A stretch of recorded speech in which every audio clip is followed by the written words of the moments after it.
আচ্ছা, এই সূরাটির অনেক গুণ রয়েছে, তার মধ্যে একটি গুণ আপনাকে বলি। মুহাম্মদ সাল্লাল্লাহু আলাইহি ওয়াসাল্লাম বলেছেন, লা সালাতা লিমান লাম ইয়াকরা বিফাতিহাতিল কিতাব। কোনো সালাত হয় না, ফরজ বলুন, সুন্নত বলুন, নফল বলুন, জানাজা বলুন, ইস্তেসকা বলুন, আপনার যাই কিছু বলুন, যত রকমের নামাজ বা সালাত আমরা দেখতে পাই বা সালাত আদায় করি, কোনো সালাত সূরা ফাতিহা ছাড়া হবে না, হবে না। সূরা ফাতিহা ছাড়া সালাত কেমন অসম্পূর্ণ? ছাগলের বাচ্চা মায়ের পেট থেকে বার হয় ওই 6 মাস থাকার পরে, তাই না? তারপর মায়ের পেট থেকে বার হয়। আচ্ছা বলুন তো, কোনো বাচ্চা ছাগল তার মায়ের পেট থেকে যদি 3 মাসে ডেলিভারি হয়, তাহলে ওই বাচ্চাটাকে আর বাঁচানো যাবে? যাবে? যাবে না। ওটা অসম্পূর্ণ বাচ্চা।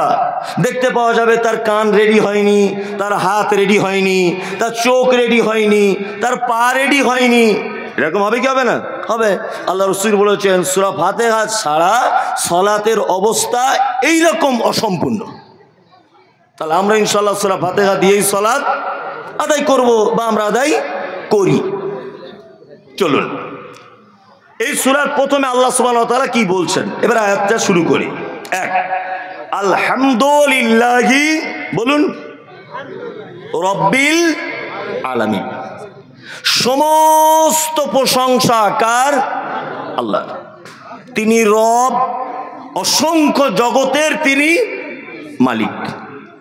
এই যে আলহামদুলিল্লাহ, আল্লাহু আকবার, এই আলহামদুলিল্লাহ শব্দটার ওজন বুঝেন তো?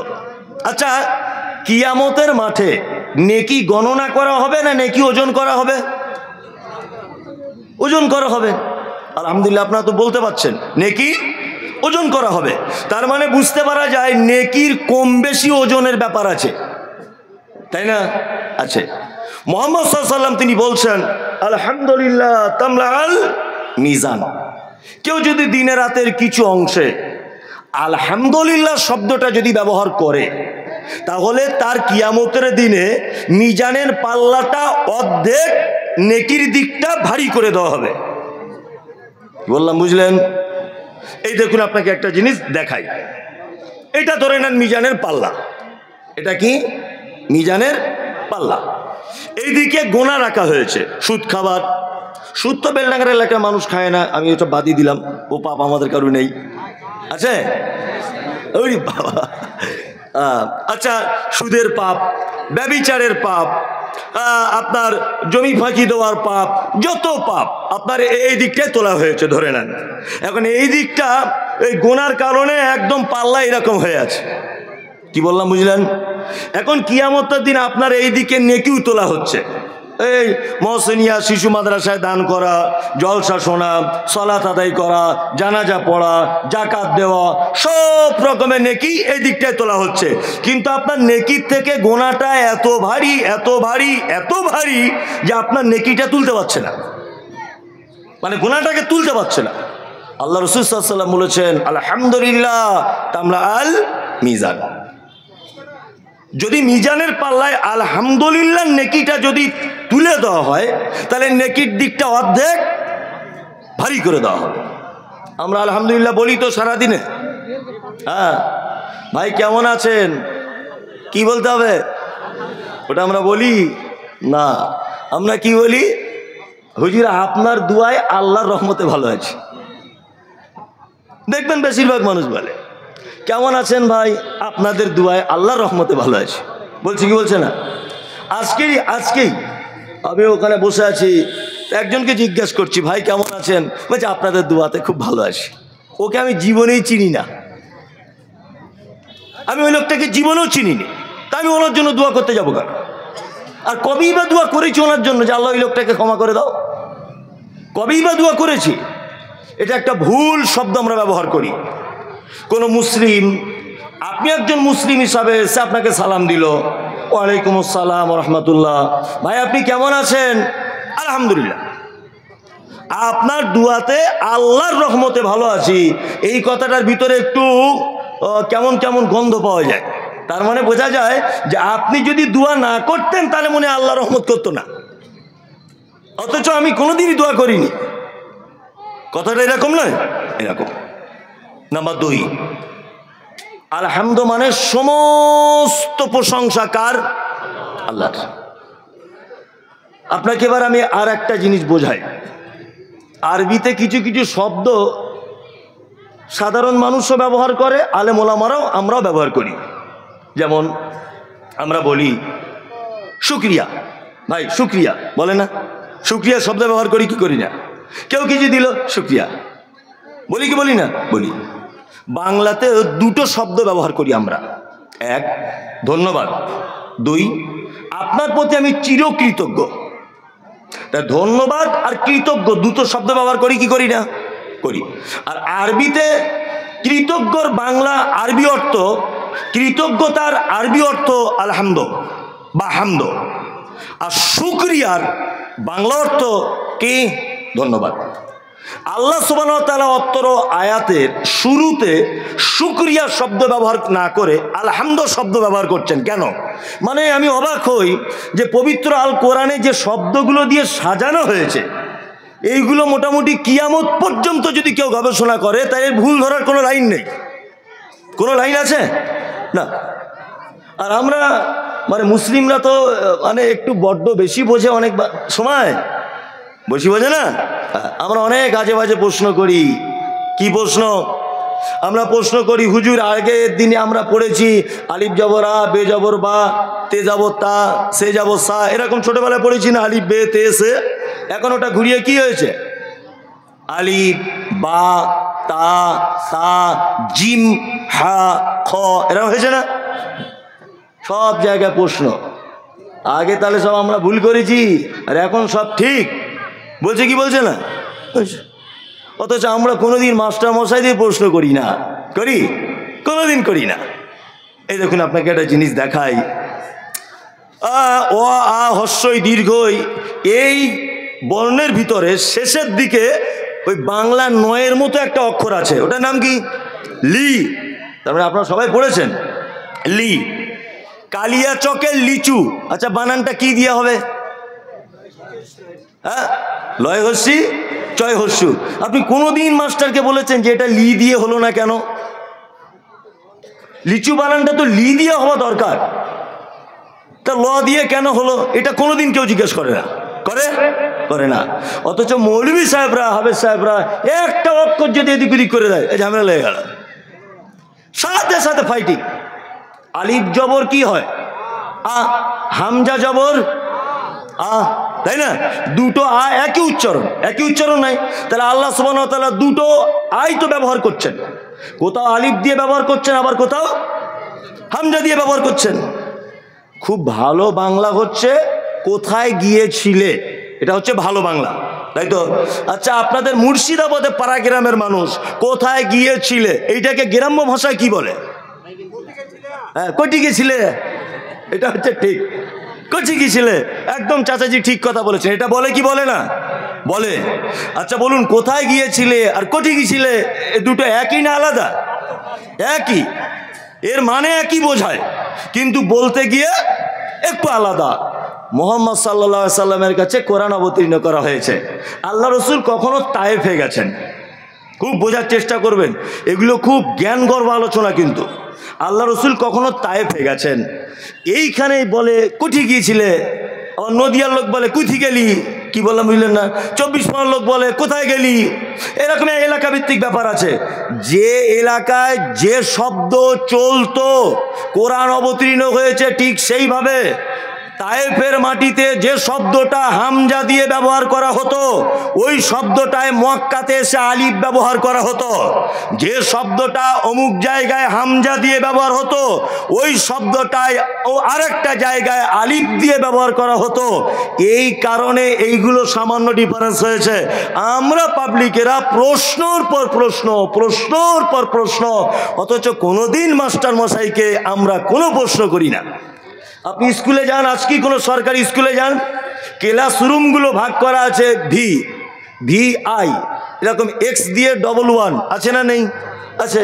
এটা কোন ভাষা? হ্যাঁ, রোমান। তো রোমানের ভাষা ভারতে চলবে কেন? রোমানের ভাষা, আমরা এত বুদ্ধিমান, রোমানের ভাষা দিয়ে ছাত্রদের ক্লাস ভাগ করছি, কোনোদিন প্রশ্ন ওঠে না, কোনোদিন প্রশ্ন নেই, কোনোদিন প্রশ্ন ওঠে না, বা আমরা প্রশ্ন করিও না। কোনোদিন আজ পর্যন্ত কোনো গার্জেন জিজ্ঞাসা করেছেন মাস্টারকে যে হেডমাস্টার সাহেব এই ভাষাটা কি ভাষা, এটা দিয়ে আপনি ক্লাস ভাগ করছেন? কোনোদিন কেউ জিজ্ঞেস করেছেন? না। আলিফ কি করে আলিফ হলো, বে কি করে বা হলো, মৌলভী সাহেবদের ব্যাপারে খুব চুলকানি মানুষের আছে না নেই? খুব একটুখানিতে চুলকানি শুরু হয়ে যাবে। আমি যে কথা বলছিলাম, যাতে আপনার চুলকানি না হয়, যাতে আপনার অসুবিধা না হয় বুঝতে, ওই জন্য ভেঙে ভেঙে বলার চেষ্টা করছি। এক, শুকরিয়া, আলহামদুলিল্লাহ, এই দুটো কখন কোন সময় ব্যবহার করা হয় এইটা আমাদেরকে আগে জেনে নিতে হবে। এক, আমি এই রাস্তা দিয়ে হাঁটছিলাম, আমার খুব পিপাসা লেগেছে, আমি সভাপতি সাহেবের সাথে দেখা হলো, তা আমি ওনাকে বললাম যে সভাপতি সাহেব আমার খুব পিপাসা লেগেছে, কল খুঁজে পাচ্ছি না। তা উনি বলছেন যে আমার ব্যাগে 1 বোতল পানি আছে মমতাজুল সাহেব, আপনাকে দেবো, দিন। আমি 1 বোতলের মধ্যে অর্ধেক পানি বিসমিল্লাহ বলে পান করলাম। আচ্ছা বলুন তো, উনি আমার চিরস্থায়ী উপকার করলেন না ক্ষণস্থায়ী উপকার করলেন? ক্ষণস্থায়ী। আমি হয়তো ভাবটা পার হয়ে ওই আপনার কি বলবো বেলডাঙ্গাতে গিয়ে পানির বোতল পেয়ে যেতাম, তাহলে উনি ক্ষণস্থায়ী আমাকে সামান্য উপকার করলেন। এর জন্য আমরা বাংলায় কি বলি? ধন্যবাদ বলি কি বলি না? কেউ কিছু দিলে, আপনি কোনো দোকান খুঁজছেন একটা বাজারে, ভাই সালমা ভ্যারাইটি স্টোরটা কোথায়? বলছি ওই ডান দিকের গলিতে ঘুরেই আগে গিয়ে দেখবেন সালমা ভ্যারাইটিস স্টোর। আপনি কি বলেন? ধন্যবাদ ভাই বলেন কি বলেন না? তার মানে ক্ষণেকের উপকারের জন্য শব্দ ব্যবহার করি আমরা ধন্যবাদ, যার বাংলা হচ্ছে, আরবি হচ্ছে শুকরিয়া, তাই তো? এইবার থাকছে আলহামদুলিল্লাহ। আমার ছেলে চাকরির পরীক্ষা দিয়েছিল, আমার ছেলে, অরিজিনাল নয়, এটা বোঝানোর জন্য বলছি, চাকরির পরীক্ষা দিয়েছিল, তা সব কিছুই মোটামুটি রেডি, সামান্য একটা জিনিসের জন্য চাকরিটা আটকে যাচ্ছে। এই ভাই সাহেব এমএলএ এলাকার, বোঝানোর জন্য বলছি। তা আমি এমএলএ সাহেবকে গিয়ে বলছি যে আপনি যদি একটা সিগনেচার করে দেন আমার বেটার চাকরি হয়ে যাবে। তা উনি ভালো মানুষ, আল্লাহওয়ালা মানুষ, উনি বলছেন মমতাজুল সাহেব আপনি যখন এসেছেন আর ফেরাবো না, ঠিক আছে, ক্যাট ক্যাট ক্যাট ক্যাট করে সইটা করে দিল, আমার ছেলে চাকরি হয়ে গেল। আচ্ছা বলুন তো, ওনার একটা সয়ে আমার ছেলে কতদিন সরকারি সুবিধা ভোগ করবে? মিনিমাম 60 বছর, তাই না? আচ্ছা এইবার বলুন, ওনাকে আমি ধন্যবাদ জানাবো না ওনাকে আমি এই শব্দটা বলবো, আপনার প্রতি আমি চিরকৃতজ্ঞতা প্রকাশ করছি? কোনটা? চিরকৃতজ্ঞতা। মানে এক কথায় সংক্ষিপ্ত ছোট আকারের ক্ষণস্থায়ী উপকার যদি কেউ করে তার জন্য আমরা কি বলবো? শুকরিয়া, ধন্যবাদ। কিন্তু লং টাইম আপনাকে যদি কেউ উপকার করে তার জন্য আমরা কি বলবো? চিরকৃতজ্ঞ প্রধান সাহেব আপনার কাছে আমার, বলবো কি বলবো না? এইবার বলুন, আল্লাহ আপনাকে মানুষ রূপে পৃথিবীতে পাঠিয়েছেন, আমি মমতাজুল ইসলাম, আপনি আশরাফুল, অমুকজন আব্দুল কুদ্দুস, ওর নাম সাইফুল, ওর নাম ফটিক, ওর নাম ফিটু, সবাই আমাদের জন্ম থেকে নিয়ে এই 60 বছর বা 70 বছর বা 50 বছর আপনি বেঁচে আছেন। আচ্ছা বলুন তো, আল্লাহ সুবহানাহু ওয়া তাআলা আমাদের খুব বেশি উপকার করেছেন না অল্প উপকার করেছেন? কি চরম। এই যে অক্সিজেনটা নিচ্ছেন এটা কার? কার? আল্লাহ। আপনার যে চোখের আই পাওয়ার এটা কার? আল্লাহর। আমি অবাক হই মাঝে সাঝে, আসলে আমি তো বক্তা, আমি বক্তব্য দিই, আমি বড় আলেম নয়, আমার তেমন ইলমিয়াত নেই, তবে আমি বক্তা, আমি বক্তব্য দিতে পারি। আপনি যদি এখন আমাকে বলেন 5 ঘন্টা বক্তব্য দিতে হবে, আমি ঠিক দিয়ে দেবো, কোনো সমস্যা নেই। কিন্তু যদি আপনি আমার কাছে বোখারিটা খুলে বলেন একটু পড়িয়ে দেন, আমি পারবো না, আমি পারবো না। আমি মায়ের সাথে গবেষণা করি ছোট মাথায়। এই যে হাতটা আমরা এরকম করছি, এটা ফোল্ডিং সিস্টেম, তাই না? আচ্ছা কোনো মোটর সাইকেলের যদি কোনো পার্টস এরকম হয় 24 ঘন্টা, বলুন তো দেখি 2-4 মাস পর ওরা জং লেগে গিয়ে দোকানদার বলবে কি বলবে না যে একটু গ্রিস করে নেন? বলবে। এই যে ফোল্ডিং সিস্টেম, জন্ম থেকে নিয়ে মৃত্যু পর্যন্ত ফোল্ডিং সিস্টেম, এটা কোনো দিন কেউ বলেছে যে একটু খুলে নাট বল্টুতে হালকা একটু গ্রিস মেরে নেন? বলেছে না। এটা লং টাইম গ্রিস ব্যবহার করে দিয়েছেন কে? আল্লাহ। আপনার চোখের আই পাওয়ার জন্ম থেকে নিয়ে মৃত্যু পর্যন্ত আপনি এই পাওয়ার ভোগ করছেন, এটা আপনার জন্য লং টাইমের উপকার। আপনি নিঃশ্বাস নিচ্ছেন, আপনি খাদ্য ভক্ষণ করছেন কি করছেন না, লং টাইম এটা আপনার উপকার। তার মানে আল্লাহর জন্য আমাদের কৃতজ্ঞ হিসেবে যে শব্দ ব্যবহার করতে হবে সেটা হচ্ছে আলহামদুলিল্লাহ। খুব মনোযোগ দিয়ে শুনবেন। এইবার আপনাকে আমি আর একটা কথা বলি, আলহামদুলিল্লাহটাই যদি একটা আয়াত বলি মোটামুটি 2 ঘন্টার কাছাকাছি চলে যাবে ইনশাল্লাহ। এক, সমস্ত প্রশংসা আল্লাহর হবে কেন? এটা তো আমরাও করি না আর জানার চেষ্টাও করিনি, আর আমরা সত্যিই সমস্ত ব্যাপার আল্লাহ প্রশংসা করি না। আমি একটা ফার্নিচারের মিস্ত্রি, ছুতোর মিস্ত্রি আমি। তো আমি একটা খুব সুন্দর খাট বানিয়েছি, খুব সুন্দর।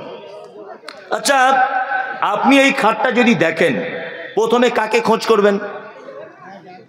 মিস্ত্রিকে। আর প্রশংসা যদি করেন, কার করেন? মিস্ত্রি করেন। সত্যি সাংঘাতিক মিস্ত্রি, হাতের কাজ কি রে, তাই না? আপনি একটা 2 তলা বিল্ডিং বানালেন খুব সুন্দর ডিজাইন করে, বিল্ডিংটা দেখেই আমরা প্রশংসা জ্ঞাপন করি কার? না, যে বিল্ডিং এর মালিক তার নয়, মিস্ত্রি, যে সত্যি কাজ সুন্দর কাজ করি কি করি না? করি। আমি একটা BMW গাড়ি কিনলাম, 1 কোটি টাকা দাম, তেল আমি ভরেছি, গাড়ি আমার, ড্রাইভার আমার, টাকা দিয়ে পোষা। আমি যে রাস্তায় চলি সরকারকে ট্যাক্স দিই, তাই না? কিন্তু আল্লাহ শব্দ ব্যবহার করছেন আলহামদুলিল্লাহ, সমস্ত প্রশংসা আমার। BMW গাড়িতে আমি 1 কোটি টাকা দিয়ে, আমার টাকা দিয়ে কিনলাম, আমি আমার টাকায় পেট্রোল ভরলাম, আমার টাকায় ড্রাইভারের বেতন দিয়ে ড্রাইভার রাখলাম, রাস্তায় ট্যাক্স দিয়ে গাড়ি চালালাম, কিন্তু প্রশংসা আল্লাহ কার? এ কেমন কথা? আমার টাকা দিয়ে আমি বাড়ি করলাম, প্রশংসা আল্লাহর। জি, আল্লাহর করতেই হবে, কোনো উপায় নেই গোলাম হোসেন, কোনো উপায় নেই। আপনি প্রতিটা জিনিসের শেষ পর্যন্ত যদি পৌঁছে যান, তাহলে আল্লাহ ছাড়া দ্বিতীয় কাউকে খুঁজে পাওয়া যাবে না। আমি কাঠের মিস্ত্রি, ভালো খাট বানালাম কাঠ দিয়ে, পৃথিবীর কোনো ল্যাবরেটরিতে, পৃথিবীর কোনো যান্ত্রিক সহযোগিতায়, পৃথিবীর কোনো রকম পদ্ধতিতে 1 হাত কাঠ কেউ তৈরি করতে পারে? কাঠ কি থেকে হয়? গাছ থেকে। গাছ কার সৃষ্টি? আল্লাহ। আমি গাড়ি চাপছি পেট্রোল, পৃথিবীর কোনো মেশিন আবিষ্কার করা সম্ভব হয়েছে? হ্যাঁ, আমি মমতাজুল BMW চাপবো বলে আল্লাহ সুবহানাহু ওয়া তাআলা পেট্রোল মাটির তলাতে মজুদ করে রেখে দিয়েছেন আগে থেকে। আপনি বাড়ি করেছেন, ইটের গাঁথনি, ইট কি দিয়ে তৈরি? মাটি দিয়ে। মাটি কার দান? আল্লাহর। ইটকে পোড়ানো হয়েছে, তবে লাল হয়ে ইট তৈরি হয়েছে। পোড়ানো হয়েছে কি দিয়ে? কয়লা। পৃথিবীর কে আবিষ্কার করেছে? আল্লাহ। আপনি ইট তৈরি করবেন বলে ওটা বহুদিন পূর্বে কয়লা আগে থেকে রেডি করা ছিল ঝাড়খণ্ডের মাটিতে, বুঝলেন না? তার মানে যদি আপনি প্রশংসা করতে যদি যান, যদি ভাবেন যে আমি আল্লাহর প্রশংসা করব না, উপায় নেই গোলাম হোসেন, সব জায়গাতে আল্লাহর প্রশংসা করতেই হবে, কোনো উপায় নেই। আছে নেই। ওই জন্য আল্লাহ সুবহানাহু ওয়া তাআলা শব্দ ব্যবহার করছেন আলহামদুলিল্লাহি রাব্বিল আলামিন। এইবার একটা শব্দ এসেছে যেখানে রব, তাই না? তারপরে এসেছে আলামিন। আল্লাহর নাম কটা? 99টা। বাহ, এটি কিন্তু ভালো জানেন, 99টা, তাই তো? আমরা কোন সূত্রে 99টা বলি? সে কায়দা বগদাদিতে পড়েছি ছোটতে। ইয়া আল্লাহ, ইয়া রহমান, ইয়া রহিম, ইয়া মালিক, ইয়া কুদ্দুস, ইয়া সালাম, ইয়া মুমিন, ইয়া মুহাইমিন, ইয়া আজিজ, ইয়া গফফার, ইয়া ওয়াহাব, ইয়া সাত্তার। 99টা, তাই তো? না, আল্লাহর একটাই নাম, তার নাম আল্লাহ। কি বললাম? আমি মমতাজুল ইসলাম, এটা আমার নাম। আমার নামের পাশে লিখছে বক্তা মমতাজুল ইসলাম। আচ্ছা বলুন তো, বক্তাটা আমার নাম না আমার গুণ? হ্যাঁ, আমার গুণ। আল্লাহর নাম আল্লাহ, রহমান, তিনি দয়ালু, এটা ওনার গুণ। কি বললাম বুঝলেন না? কাহার, তিনি জবরদস্ত, আজিজ, খুব ক্ষমতাবান। কি বললাম বুঝলেন? এগুলো আল্লাহর কি গুণ। তাহলে আল্লাহর 99টা কি রয়েছে? সিফাত, সিফাতি নাম রয়েছে। আল্লাহর নাম আল্লাহ, এক আল্লাহ। এইবার আপনাকে আর একটা মজার কথা বলি, আপনি অবাক হবেন এই কথাটা শুনলে, যে আল্লাহ 99টা নামের ভিতরে ইয়া রব্ব এটা আছে, কারো জানা আছে?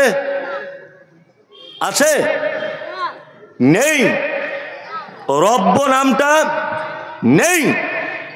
এ আবার তাহলে রব কোথা থেকে এলো, এটা আমাদের বুঝে নিতে হবে। এক, আদম আলাইহিস সালামকে যখন আল্লাহ তাআলা পৃথিবীতে তৈরি করলেন, যখন তৈরি করলেন, তৈরি করার পরে বিস্তারিত ঘটনা, আমি একেবারে মূল কথাটা বলছি। আদমকে জিজ্ঞাসা করছেন আল্লাহ সুবহানাহু ওয়া তাআলা, আলাস্তু বিরব্বিকুম, আদম তুমি বলো আমি কি তোমাদের রব নয়? এটা বলা হয়েছিল কি হয়নি? হয়েছিল। আদম আলাইহিস সালাম কি বলেছিলেন? ক্বালু বালা, আল্লাহ হ্যাঁ নিশ্চয় আপনি আমাদের রব। তাহলে পৃথিবীর সূচনাতে আল্লাহ আমাদের কাছ থেকে নিজের কি নামের স্বীকৃতি নিয়েছেন? রব, তাই তো? আল্লাহ এ কথা বলেননি আদম বলো তো আমি কি তোমাদের আল্লাহ নয়, এটা বলেছেন না, কি বলেছেন? রব, আমি কি তোমাদের রব নয়, এটা বলেছেন। নাম্বার 2, তাহলে সূচনাতে রবের স্বীকৃতি নিলেন। এইবার একটা মানুষ মারা গেল, মারা গেল, কবরে কটি প্রশ্ন করা হবে? বা আপনার সবই তো জানেন। প্রথম প্রশ্ন কি? মান রব্বুকা। এখানে বলা হচ্ছে না যে মান আল্লাহ, আল্লাহকে বলো, কি বলা হচ্ছে? মান রব্বুকা, তোমার রব কে বলো। তাহলে শুরুতে আল্লাহ আমাদের কাছ থেকে স্বীকৃতি নিয়েছেন রব কে, আর মারা যাওয়ার সময় কবরে প্রশ্ন করা হবে মান রব্বুকা, তোমার রব কে। তাহলে শুরুতেও রব, শেষে রব। মাঝখানে এবার চলে আসুন, আপনার রুজির অভাব, ছেলে মেয়ে হয় না, আপনি অসুখে আছেন, দুনিয়াতে অকল্যাণে আছেন, কল্যাণের প্রয়োজন। আমরা কি করি? নামাজের পরে দোয়া করেন, নামাজে কি করেন? আলহামদুলিল্লাহি রব্বিল আলামিন, তাই তো? প্রথমে সূরা ফাতিহা পড়লেন, ওখানে রব। আচ্ছা, এবার আল্লাহু আকবার গিয়ে রুকুতে গেলেন, কি দোয়া বলেন? সুবহানা রাব্বিয়াল আলা, আজিম, রুকুতে গিয়ে আজিম। তাহলে ওখানেও হলো কি? রব। এবার আপনি রুকু থেকে উঠলেন, কি দোয়া বলেন? রব্বানা লাকাল হামদ, এখানেও কি? রব। এবার আপনি সেজদায় গেলেন, সেজদায় গিয়ে কি দোয়া বলেন?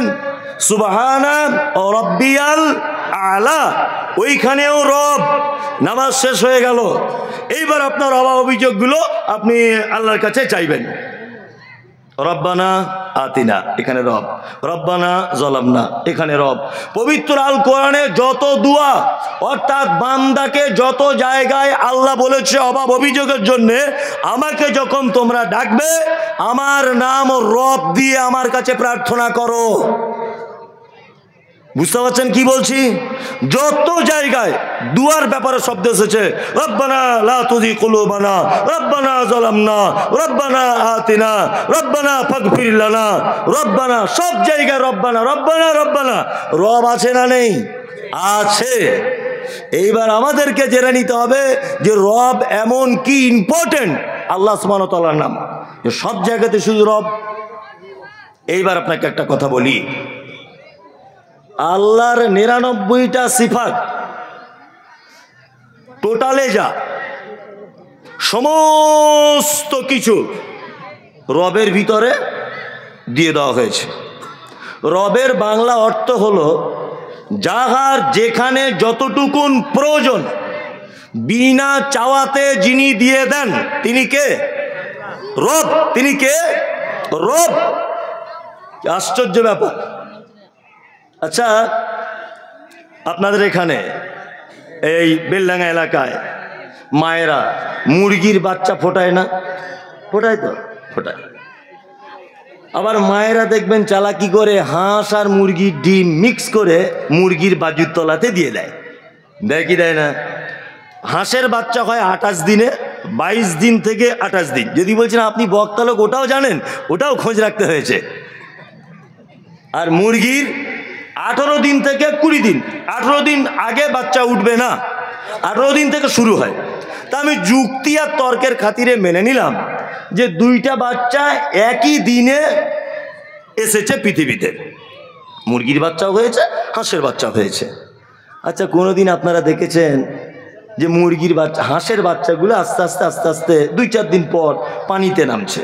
আচ্ছা, মুরগির বাচ্চাগুলো ওদের সাথে সাথে পানিতে নেমে যাচ্ছে, জীবনে দেখেছেন? হ্যাঁ, দেখেননি। আচ্ছা, ওকে কে বলে দিল যে তুই তাড়াতাড়ি পানিতে নাম আর তুই উপরে উপরে ঘোর? কে শেখালো এটা? কে শেখালো? কে? রব। কে? রব। শুধু এই নয়, আপনাকে আরো একটা কথা বলি। হাঁসের বাচ্চা কোনোদিন তার মাকে বলেছে, মা জীবনে তো বড় পুকুরে কোনোদিন নামিনি, প্রথমে একটা সুইমিং পুলে ভর্তি করে দাও, একটু জুত করে সাঁতার কাটাটা শিখি, তারপরে না গিয়ে পুকুরে গিয়ে নামবো? এরকম কোনো ব্যাপার আছে? হ্যাঁ, না।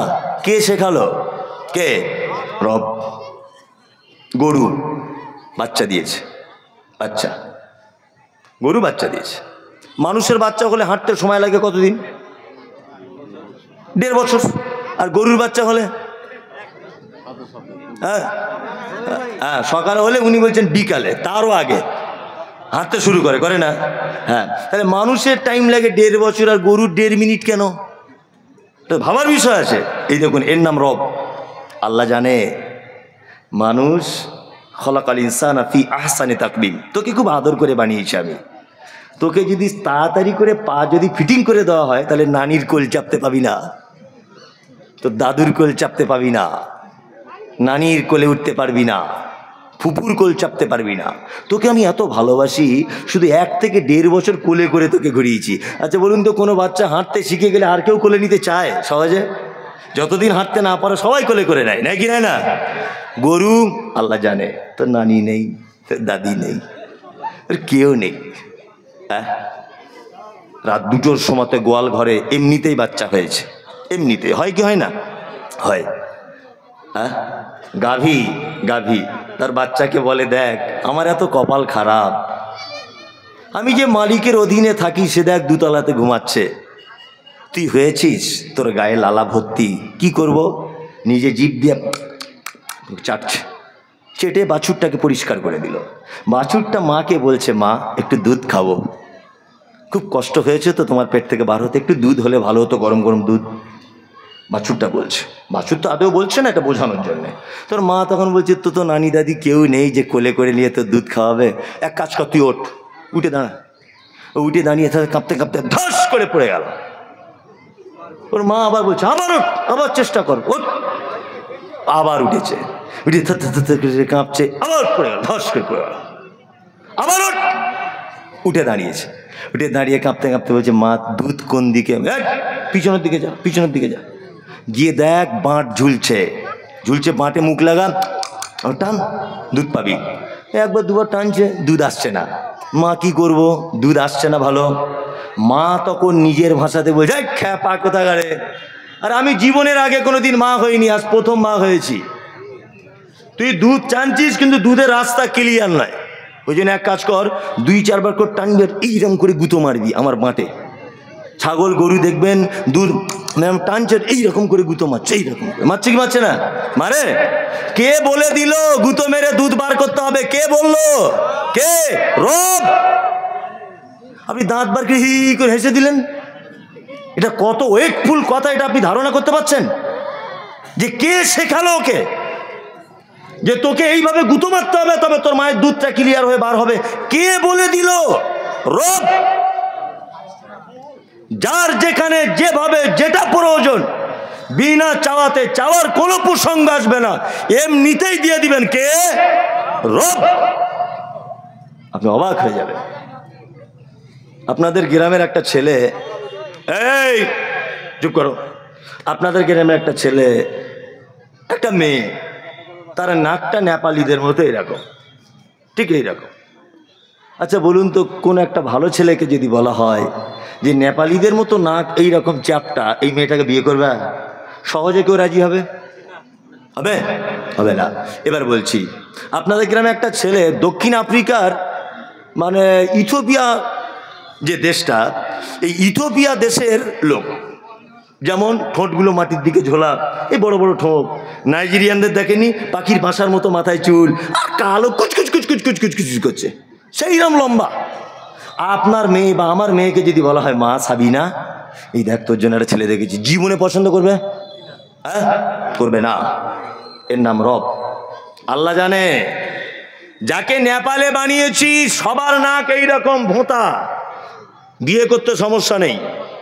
যাকে নাইজেরিয়ানে বানিয়েছি সবার মাথার চুল পাখির বাসার মতো। দক্ষিণ আফ্রিকায় যাকে বানিয়েছি সবার মাথার চুলগুলো ওই রকম, আর ঠোঁটগুলো মাটির দিকে ঝোলা, বিয়ে শাদী করতে সাংসারিক জীবনে কোনো অসুবিধা নেই। তোমাকে বানিয়েছি পশ্চিম বাংলার ভাপ্তা শহরে, বেলডাঙ্গার মাটিতে। এইখানে আর 5 জনের নাক যেমন, আর 5 জনের চুল যেমন, তোমারও ঠিক তেমন সামঞ্জস্যতাপূর্ণ দিয়ে তোমাকে আমি সৃষ্টি করেছি। তোমার ব্যাটার নাক যদি আফ্রিকাদের মতো করে দিতাম, জীবনে কোনো ভালো মেয়ে তোমার ব্যাটাকে পছন্দ করতো না। এর নাম কি? রব।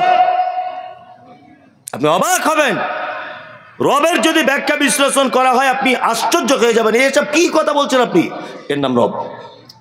কোনোদিন চাওয়া লাগবে না, চাওয়া ছাড়াই প্রয়োজন মতো দিয়ে দিবেন কে? আল্লাহ। আমরা অনেক সময় কটা পর্যন্ত হবে? 12টা ছেড়ে দিব নাকি? সারা রাত? না না, কাল সকাল পর্যন্ত ইনশাল্লাহ। হ্যাঁ, এদিকে ফিরুন।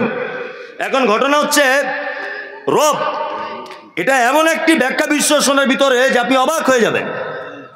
মানে এর ব্যাখ্যা বিশ্লেষণ করে শেষ করা যাবে না। আমি ওই জন্য আর করছি না, এই পর্যন্ত রব শেষ করে দিলাম। 2 আলামিন শব্দ কি এসেছে? আলহামদুলিল্লাহি রাব্বিল আলামিন। কালকে যদি আনন্দবাজার পত্রিকা একটা খবর ছাপা হয় যে মাটির তলাতে কিছু লোকের সন্ধান পাওয়া গেছে, তারাও জলসা করে, তাদেরও বক্তা অমুক সাহেব, তাদেরও মহসিনিয়া মাদ্রাসা আছে, তাদেরও সব হাট বাজার বসে, ভাবতার মতো ওই বেলডাঙ্গার মতো কাপড়ের হাট আছে। আচ্ছা বলুন তো, এটা আপনারা কেউ বিশ্বাস করবেন কি করবেন না? করবেন? ওই মাথা নাড়া দিচ্ছে, না করবো না। মাটির তলায় মানুষ পাওয়া যায়, অসম্ভবের কিছু নয়। আপনাকে সবার আগে মেনে নিতে হবে। কিছুদিন আগে নাসার বিজ্ঞানীরা প্রমাণ করেছে যে এর উপরে একটা স্তর আছে যেখানে মানুষ হামেশায় বসবাস করতে পারে, যেখানে ফুল ফর্মে অক্সিজেন পাওয়া যাবে, যেখানে বসবাস করার উপযুক্ত জায়গা। আরে তুমি নাসা কালকে বলেছ, আর আমার আল্লাহ ব্যবহার করছেন আলামিন, অসংখ্য জগতের মালিক আমি আল্লাহ। আমরা তো একটা জগতে বসবাস করি। মাটির তলাতে লোক থাকতেও পারে, উপরেও থাকতে পারে, কোথায় থাকতে পারে, সমুদ্রের তলাতেও থাকতে পারে, বিশাল গভীরেও থাকতে পারে। পারে কি পারে না? আমরা মুসলিম হিসাবে এটা ঈমান রাখবো, আলামিন অসংখ্য জগতের মালিক কে? আল্লাহ। তাহলে হয়ে গেল, একটা আয়াত হলো, প্রায় তো 1 ঘন্টার কাছাকাছি হয়ে গেল। 7টা আয়াত, অনেক সময় লেগে যাবে। আমি আর 2টা একটা আয়াত বলি। তারপরে বলি আর রহমানির রহিম, তাই না? আর রহমান মানে কি? দয়ালু। আর রহিম মানে দয়ালু। রহিম মানেও কি? দয়ালু। দয়ার ডিফারেন্সটা বলছি, শুনুন এবার। আমি মহসিনিয়া মাদ্রাসায় 20,000 টাকা দান করেছি। আচ্ছা, আমাকে মানুষ কি বলবে? দানি, তাই না? আচ্ছা, এই ভাই করেছেন 1 লাখ, ওনাকে কি বলবেন লোক? দাতা। দানি নয়, দাতা। আর একজন করেছেন 1 কোটি, ওনাকে কি বলবেন? দানবীর। হাজি মোহাম্মদ মহসিনকে কি বলা হয়? দানবীর, তাই না? তাহলে দানি, দাতা আর দানবীর, তাই না? ও রহমান, এই রহমানটা এমন এক দয়া যে দানবীরের মতো, যার দানের বা যার দয়ার কোনো শেষ নাই। এবং এই দয়াটা এমন এক দয়া যে কোনো বিনিময় ছাড়া তিনি দয়া করেন। আমি গ্রামের পঞ্চায়েত ভাবতার, আমি এখন রানিং পার্টি করি তৃণমূলে, ধরে নেন। এখন ঘর এসেছে 20টা, ইন্দিরাবাসনের ঘর 20টা এসেছে। আচ্ছা বলুন তো, আমি ঘরগুলো বেছে বেছে আমার তৃণমূলের লোকদেরকে দেবো না কংগ্রেসের লোকদের দেবো? কোনটা? হ্যাঁ, কারণ আমি জানি ও আমার দলে খেটেছে, আমাকে ভোট দিয়েছে, ঘর ওকে দিতে হবে। ও আমার পার্টির বিরোধিতা করে চোখে দেবো?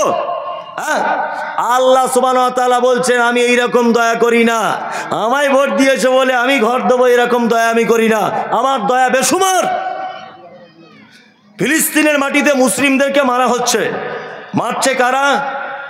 ইসরায়েল, তাই তো?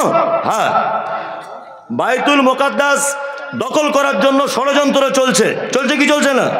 উপর থেকে কখনো বোম বাস্টিং করার পরিকল্পনা করছে। করছে কি করছে না? আল্লাহ চক্রান্ত বোঝা বড় কঠিন। আজকে ইরান এত কঠিন পদক্ষেপ নিয়েছে যে ইসরায়েল একেবারে ঠুটস্থ হয়ে গেছে, গুটিয়ে বসে আছে। আল্লাহর পক্ষ থেকে ইসরায়েল এত সাজা পাচ্ছে এখন ইরানের কাছ থেকে। দোয়া করুন যাতে আল্লাহ অচিরেই ওদেরকে ধ্বংস করে দেয়, অচিরেই ধ্বংস করে দেয় ওদেরকে। এবারে যে কথা আপনাদেরকে বলছি, ফিলিস্তিনে যখন মুসলিমদের মসজিদ ভেঙে দেওয়া হচ্ছে, বাচ্চা ছেলেদের বোম দিয়ে মেরে দেওয়া হচ্ছে, গুলি করে গর্ভবতী মাকে হত্যা করা হচ্ছে, বলুন ভাবতা, বেলডাঙ্গা, মুর্শিদাবাদ, বীরভূম, বর্ধমান, 24 পরগনা, এক কথায় সারা পৃথিবীতে মুসলিমরা ওই আপনার ফিলিস্তিনের মুসলিমদের জন্য দোয়া করছে কি করছে না? করছে। আমি আজ থেকে 15 দিন আগে মক্কায় ছিলাম, 15-20 দিন আগে মক্কায় ছিলাম। তার আগের বারে যখন ছিলাম ওই আগস্ট মাসটা মক্কায় ছিলাম। আবার এবারেও মক্কা থেকে এসেছি আমি 10-12 দিন হচ্ছে। তা কাবাতে এখন প্রত্যেক ওয়াক্তে না হলেও সারাদিনের কোনো না কোনো একটা ওয়াক্তে এখন অন্তত পক্ষে কুনুতে নাজেলা চলছে। আর ফিলিস্তিনিদের নাম ধরে ধরে দোয়া করা হচ্ছে, আর ইসরায়েলেদেরও নাম করে করে দোয়া করা হচ্ছে। তাহলে সারা পৃথিবীতে আমরা দোয়া করছি যে আল্লাহ ফিলিস্তিনিদের মুসলিমদেরকে তুমি বাঁচাও আর ইসরায়েলকে তুমি ধ্বংস করে দাও। আমরা দোয়া করছি কি করছি না? মুসলমানদের এত দোয়া করার কেন দরকার? অক্সিজেনের মালিক কে? আল্লাহ। রুজির মালিক কে? আল্লাহ। তা আল্লাহ তো চাইলে ইসরায়েলের অক্সিজেনটা 10 মিনিটের জন্য বন্ধ করে দিতে পারে। তাহলে আর কোনো সমস্যা থাকবে? থাকবে? থাকবে না। আল্লাহ তো ইচ্ছা যদি করেন তাহলে ইসরায়েলের মানুষের 10 মিনিটের জন্য অক্সিজেনটা টোটাল ইসরায়েল একেবারে সীমানা দিয়ে আল্লাহ বলে দিল যা তোদের অক্সিজেন বন্ধ। তাহলে আর দোয়া করার প্রয়োজন হতো? মাছির মতো ছটপট করে মারা যেত? মারা যেত কি যেত না? যেত। আল্লাহ সুবহানাহু ওয়া তাআলা বলছেন না, এটা আমার পক্ষে নয়, কারণ আমি রহমান, আমি দয়া করি, তার কোনো বিনিময় চাই না। তোমরা মসজিদে নামাজ পড়ো আর নাই বা পড়ো, আমার পক্ষ থেকে দয়া পাবে। তুমি আমাকে এক বলে মানো আর নাই বা মানো, আমার পক্ষ থেকে তুমি দয়া পাবে। আমার নাম রহমান। রহমান এমন এক দয়ালু যিনি দয়া করেন কিন্তু বিনিময় কিছু চান নাই। তিনি কে? তিনি কে? আল্লাহ। আল্লাহ আল্লাহ আর রহিম, বিশেষ দয়া। কিয়ামতের দিনে কিছু মানুষের উপর আল্লাহ সুবহানাহু ওয়া তাআলা বিশেষ দয়া করবেন। ওই জন্য আমি এ কথা বলি সবসময়তেই, যখন নামাজের পরে দোয়া করবেন, একা একা করবেন, বাড়িতে করবেন, তখন এটা বলবেন যে আল্লাহ তুমি কিয়ামতের দিন আমার উপরে একটু দয়া করো। যদি কিয়ামতের দিনে আল্লাহ কারো উপরে দয়া করে, তার থাকার জায়গা কোথায়? জান্নাত। থাকার জায়গা জান্নাত। তাহলে রব্বিল আলামিনটা হয়ে গেল, আর রহমানির রহিম হয়ে গেল। তারপরে এসছে মালিকি ইয়াউমিদ দিন। কিয়ামত বা প্রতিফল দিবসের মালিক কে? কে? আল্লাহ। প্রতিফল দিবস সম্পর্কে আইডিয়া আছে কিছু? নেই। সুবহানাল্লাহ। আসলে এসব কথা বলতে গেলে সত্যি বলছি, আমি যে খুব আল্লাহওয়ালা মানুষ তা আমি কখনোই নয়, বলবও না। এমনি 5 ওয়াক্ত সালাত আদায় করি, যেগুলো মান্যতার দেওয়ার মতো মানুষ হিসাবে সেগুলো দেওয়ার চেষ্টা করি। আমারও ভুল ত্রুটি হয়। আমি বক্তা বলে যে একেবারে ফেরেশতার মতো আর বড় পাঞ্জাবি পরে আছি তা নয়। অন্যায় অপরাধ সবার ভিতরেই আছে। তা আপনি হয়তো একটু বেশি করেন, আমি হয়তো একটু কম করি, এই কম বেশি ডিফারেন্স। অন্যায় কাজে প্রায় মানুষ ভুল ত্রুটি হয়, করে। করে কি করে না? করে। সত্যি কিয়ামতের কথা যখনই হাদিস কোরআনে কোথাও চোখে পড়ে, সত্যি অবাক লাগে যে কি অবস্থা হবে সেদিন। প্রতিটা মানুষের হিসাব দেওয়া লাগবে, লাগবে কি লাগবে না? আল্লাহু আকবার। আপনাকে আমি একটা কথা বলছি, আপনার গায়ের লোম খাড়া হয়ে যাবে। কিছুদিন আগে একটা জায়গায় ভূমিকম্প হয়েছিল, জায়গাটার নাম কি? বেশ কিছুদিন আগে, 6-7 মাস হবে, আমারও ব্রেন থেকে ভুলে, হ্যাঁ, তুরস্কে ভূমিকম্প হয়েছিল। তার আমি একটু পেপার পড়ি, ছাত্র জীবন থেকে পেপার খুব ভক্ত। তা পেপার পড়ি, আনন্দবাজার পত্রিকা লিখছে যে তুরস্কে যে ভূমিকম্পটা হয়েছে, মাটির থেকে 8,000 ফুট নিচে মূল ভূমিকম্পটা হয়েছে। তার ফলে উপরের বিল্ডিংগুলো থর করে কাঁপতে কাঁপতে সব পড়ে গেল। অজস্র মানুষ মারা গেছে, অজস্র মানুষ। 8,000 ফুট নিচে মূল ভূমিকম্প হয়েছে। তার ফলশ্রুতিতে অসংখ্য বিল্ডিং বালাখানা মানুষ বিপদগ্রস্ত হয়েছে। হয়নি? হয়েছে। পৃথিবীর ভূমিকম্প কেমন হয়? এইভাবে কাঁপে। বিজ্ঞানীদের ভাষা এটা, বিজ্ঞানীদের ভাষা। এর স্তরের নিচে একটা প্লেট আছে, প্লেটটা সরে যায় ক্যাক করে আওয়াজ, তারপরে ভূমিকম্প শুরু হয়ে যায়। বিজ্ঞানীদের ভাষা। কি বললাম বুঝলেন না? আমি যুক্তি তর্কের খাতিরে মেনে নিলাম এটা অরিজিনাল, বিজ্ঞানীদের ভাষাটা কি অরিজিনাল ধরে নিলাম এইভাবে। আর কিয়ামতের দিনের ভূমিকম্প কেমন হবে জানেন? আল্লাহ বলছেন ইজা জুলজিলাতিল আরজু জিলজালাহা ওয়া আখরাজাতিল আরজু আসকালাহা। কিয়ামতের দিবসের ভূমিকম্প বড় কঠিন। ওয়া আখরাজাতিল আরজু আসকালাহা, মাটির তলায় থাকা বস্তু, ভারী জিনিসগুলোকে উপরে তুলে দেওয়া হবে। ঢালাই মেশিনে মাল মশলা মাখা দেখেছেন? বালি দিল, সিমেন্ট দিল, পাথর দিল, উপরের মাল নিচেই, নিচের মাল উপরে। কিয়ামতের দিনে একদম ঢালাই মেশিনের মতো কিয়ামত শুরু হয়ে যাবে। চিকিৎসা বিজ্ঞানীরা বলছেন যে পৃথিবীতে নারী আর পুরুষের ভিতরে সব থেকে বেশি ক্ষমতাশীল, ধৈর্যশীল, তার নাম নারী। পুরুষ বেশি ক্ষমতা রাখে না নারী? নারী। ধৈর্য বেশি কার? নারীর। বিজ্ঞানের ভাষাতে হচ্ছে এই যে আপনি যদি একজন মহিলাকে, আপনি যদি একটা পুরুষকে, যদি এই লোকটাকে আমি একটা ঘুষি মারি এই জায়গাটাতে, আবার ঘুষির ওজন যদি 50 ডিগ্রি পর্যন্ত থেমে যায় তাহলে লোকটা বেঁচে যাবে। আবার ঘুষির ওজন যদি 50 থেকে 52 ডিগ্রি যদি চলে যায়, এই লোকটা যখন তখন মারা যেতে পারে। বিজ্ঞানীদের ভাষা, একটা ঘুষির ওজন যদি 56 ডিগ্রি পর্যন্ত যদি পৌঁছে যায়, একজন মহিলার গায়ে যদি আঘাত করা হয় আর সে আঘাত যদি 56 ডিগ্রি পর্যন্ত যদি পৌঁছে যায়, অনায়াসে একজন মহিলা জীবিত থাকবে, তার কোনো রকমের অসুবিধা হবে না, কোনো অসুবিধা হবে না। তার মানে একটা পুরুষ ক্ষমতা সহ্য করতে পারে 50 ডিগ্রি পর্যন্ত, কিন্তু একটা নারী ক্ষমতা সহ্য করতে পারে কত ডিগ্রি? 56 ডিগ্রি। চিকিৎসা বিজ্ঞানীদের মন্তব্য হচ্ছে এই যে একটা মহিলার নরমালে বাচ্চা জন্ম দিতে গিয়ে যে কষ্ট হয়, এই কষ্ট যদি কোনো পুরুষ মানুষের হতো তাহলে শতকরায় 83% পুরুষ মানুষ মৃত্যুবরণ করত। শতকরায় 83% মানুষ মৃত্যুবরণ করতো পুরুষ মানুষ। কিন্তু মহিলা বলি নরমালে বাচ্চা জন্ম দেবার পরে বেঁচে থাকা সম্ভব। আল্লাহ ওদেরকে ওইভাবেই বানিয়েছে। এইবার কোরআনের ভাষা দেখুন কিয়ামতের মাঠ কেমন। আল্লাহু আকবার। আল্লাহ তাআলা বলছেন ইয়াউমা তারাউনাহা তাযহালু কুল্লু মুরজিআতিন আম্মা আরজাত ওয়া তাযাউ কুল্লু যাতি হামলিন হামলাহা ওয়া তারান নাসা সুকারা ওয়া মা কুম বিসুকারা ওয়ালাকিন আযাবাল্লাহি শাদীদ।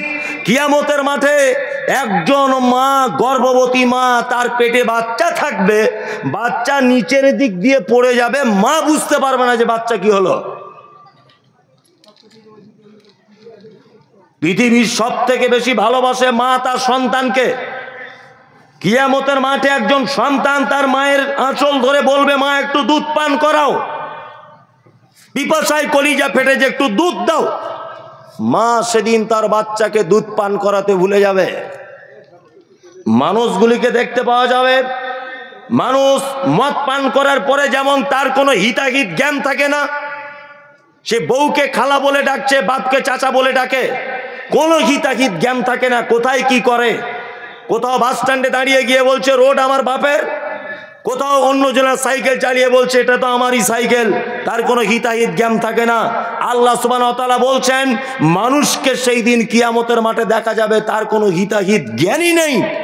ওমা হুম বিসুকারা, আল্লাহ বলছে অথচ তারা কেউ মদ পান করেনি। ওয়ালাকিন্না আযাবাল্লাহি শাদীদ, আমার কঠিন আযাবের ভয়ে কিয়ামতের মাঠে মানুষ মাতালের ন্যায় অভিনয় করবে, মাতালের ন্যায় হয়ে যাবে, মাতালের ন্যায় মানুষ দিশেহারা হয়ে যাবে, হিতাহিত কোনো জ্ঞান থাকবে না। এর নাম কিয়ামতের মাঠ। প্রতিটা নবী, মুহাম্মদ সাল্লাল্লাহু আলাইহি ওয়াসাল্লাম বাদ দিয়ে, নবী মুসা ইয়া নাফসি, নবী ঈসা ইয়া নাফসি, নবী ইয়াহইয়া ইয়া নাফসি, নবী ইব্রাহিম ইয়া নাফসি, নবী জাকারিয়া ইয়া নাফসি, নবী নূহ ইয়া নাফসি, সমস্ত নবীগণ কিয়ামতের মাঠে ইয়া নাফসি ইয়া নাফসি। একজন নবী বাদ দিয়ে, তিনি কে? মুহাম্মদ সাল্লাল্লাহু আলাইহি ওয়াসাল্লাম। ইয়া উম্মতি ইয়া উম্মতি ইয়া উম্মতি। আল্লাহ আমার উম্মতের কি হবে? আল্লাহ আমার উম্মতের কি হবে? আমার উম্মতের কি হবে? বিচার এই দিবসের মালিক কে? কে? আল্লাহ। আল্লাহু আকবার। মালিকি ইয়াউমিদ্দিন। এই ইয়াউমুদ্দিনের অনেক ব্যাখ্যা করা হয়েছে বিভিন্ন তাফসীরে, ওগুলো বলতে গেলে সময় পাওয়া যাবে না। তারপরে ইয়্যাকা না'বুদু ওয়া ইয়্যাকা নাস্তাঈন, আল্লাহ আমরা তোমারই ইবাদত করি, তোমারই কাছে সাহায্য চাই। আমরা আল্লাহরই ইবাদত করি তো? করি? করি। আল্লাহরই কাছে সাহায্য চাই তো? চাই? কখনোই নয়। আপনি যদি আল্লাহর কাছেই সাহায্য চাইবেন, তা কাপড়ের দোকানের পাশে দেখছি তাবিজ ল্যামিনেশন করে টাঙানো আছে। আপনাদের এলাকায় হয়তো নেই, আছে? দেখবেন ব্যবসায়িকদের দোকানে কোনো এক জায়গাতে তাবিজ ল্যামিনেশন করে টাঙানো আছে, আছে না? সাহায্য কার কাছ থেকে আসে? আল্লাহ। খাইরিহি ওয়া শাররিহি মিনাল্লাহি তাআলা, ভালো মন্দ কার পক্ষ থেকে? আল্লাহর পক্ষ থেকে। অথচ আমরা আল্লাহকে বাদ দিয়ে অন্য কোনো না কোনো একটা পক্ষের পথ অবলম্বন করছি। আর কিছু মানুষের এতে যুক্তিরও শেষ নেই, তর্কেরও শেষ নেই। আর আমার তো নামই রেখেছে ওর জন্মেরও ঠিক নাই। সব বক্তারা ওই বড় বড় পাগড়ি বেঁধে, 22 হাত পাগড়ি, আর সেইরকম 3 তলা টুপি পরে। ও মুমতাজুল ইসলাম বেরাদার রাহুল ছাড়াও কোনো বক্তব্যই খুঁজে পায় না, আর শুধুই বলছে দুজনারই জন্মের দোষ। বারবার একই কথা। কেন জন্মের দোষ? না, আমরা বলেছি সাহায্য চাইতে হবে কার কাছে? আল্লাহর কাছে, কোনো মাধ্যম ছাড়া চাইতে হবে, তাই না? কিন্তু ও বলছে না, বিনা মাধ্যমে আল্লাহর কাছে পৌঁছানো যাবে না। যুক্তি তর্ক দিয়ে বলছে গাছে কি এমনি ওঠা যায়, ডাল ধরে উঠতে হয়, বলছে না? তা আমরাও বলছি যে আমি যদি এখন নারকেল গাছে উঠি, তোর যে গাছে ডাল আছে ও গাছের ধারে পাশেই যাবো না। হ্যাঁ, নারকেল গাছে উঠবো প্রয়োজনে, সুপারি গাছে উঠবো, তাল গাছে উঠবো প্রয়োজনে, তবু তোদের গাছের ছায়া দিয়ে যাব না। আমরা সাহায্য কার কাছে চাইব? বিনা কোনো রকমের সাপোর্ট ছাড়াই, তাই না? হ্যাঁ, আপনাদেরকে একটা কথা বোঝানোর জন্য বলছি, বোঝার চেষ্টা করুন তো। আচ্ছা, আমার ছেলে অসুস্থ, আমি চেন্নাই যাব ডাক্তার দেখাতে। আমি জীবনে চেন্নাই চিনি না, ভেলোরে যাচ্ছে আমার ছেলেকে নিয়ে, আমি জীবনেও ভেলোর বুঝি না, আর হিন্দি কথা বুঝি না। এই লোকটা খুব ভালো জানে, হিন্দি বোঝে, ওখানে 4-5 বার গেছে। আচ্ছা, আমি যদি না জানি তাহলে তো আমি একটা লোক সাথে করে নিয়ে যাব, ঠিক কি না? ঠিক। তাহলে জানা না থাকলে তখন দালালের মাধ্যমে তার কাছে যেতে হয়, ঠিক কি না? ঠিক। এবার আপনাকে বলছি, আপনার বাড়ি ভাবতা, আপনার নাম আব্দুল্লাহ। আচ্ছা বলুন তো, এটা আল্লাহ জানা আছে না নেই যে আপনার বাড়ি ভাবতায়, আপনার নাম আব্দুল্লাহ, আর আপনার টাকার খুব দরকার, আপনি খুব বিপদে আছেন, আপনার স্ত্রী অপারেশন হবে, এটা আল্লাহ জানার বাইরে না জানার ভিতরে? কোনটা? জানার ভিতরে। তা আমার সঙ্গে আমার রবের পরিচয় আছে না নেই? আছে। তাহলে আল্লাহ জানার ভিতরে যদি থাকে, তাহলে আমি দালালের মাধ্যমে তার কাছে যাব কেন? হ্যাঁ, আমি দালালের মাধ্যমে যাব কেন? আমি ডাইরেক্ট যাব। আমি একটা এমপির কাছে যাব, কোনো একটা কারণে এমপির কাছে, তার সঙ্গে আমার কোনো পরিচিত নেই। সভাপতি সাহেবের সঙ্গে খুব ভালো পরিচিত, তা ওনার সঙ্গে আমার পরিচিত নেই বলে আমি সভাপতি সাহেবকে বলছি আপনি যদি একটু বলে দেন তাহলে কাজ হয়ে যাবে। তাহলে পরিচিত না থাকলে দালাল ধরে পৌঁছাতে হয়, তাই তো? তাহলে আমার রবের সাথে আমি আব্দুল্লাহ, আমার পরিচয় আছে না নেই? আছে। তাহলে আমার পরিচয় যখন আগে থেকে আছে, তাহলে আমি দালাল ছাড়া কি করব? রবের কাছে চাইব। এবার আপনাকে একটা আশ্চর্য কথা বলে দিই। আবু জাহেলকে জিজ্ঞাসা করা হচ্ছে, আবু জাহেল, এই রাত এবং দিনের বিবর্তনের মালিককে? বলছে আল্লাহ। রাত দিনের পরিবর্তনের মালিককে? আল্লাহ। বৃষ্টি অনাবৃষ্টির মালিককে? আল্লাহ। বলছে কে? আবু জাহেল। একজন বেঈমান, মুশরিক, বদমায়েশ, বদমায়েশের বদমায়েশ।